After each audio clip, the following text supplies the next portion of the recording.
বন্ধুরা কেমন আছো সবাই? আশা করি ভালোই আছো। আমিও ভালো আছি তোমাদের উৎসাহ এবং অনুপ্রেরণায়।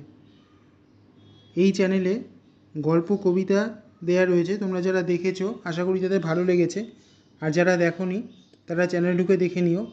গল্প কবিতা ছাড়াও পশু পাখি এবং খাওয়া দাওয়ার উপরেও কিছু ভিডিও দেয়া রয়েছে।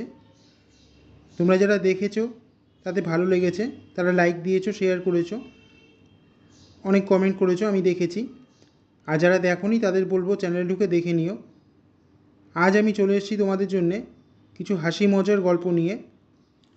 তাহলে দেরি না করে শুরু করি হাসি মজার গল্প। আজকের প্রথম গল্প।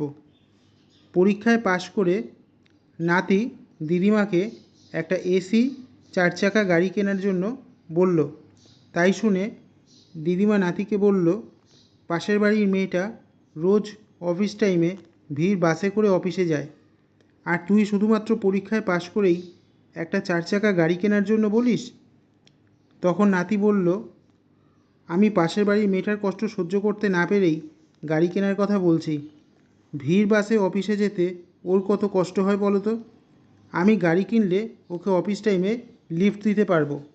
তাই শুনে দিদিমা আর নাতি দুজনেই হাসতে শুরু করলো। চলে আসি দ্বিতীয় গল্পে। রাত্রিবেলা ঠাকুমার খুব জ্বর এসেছে।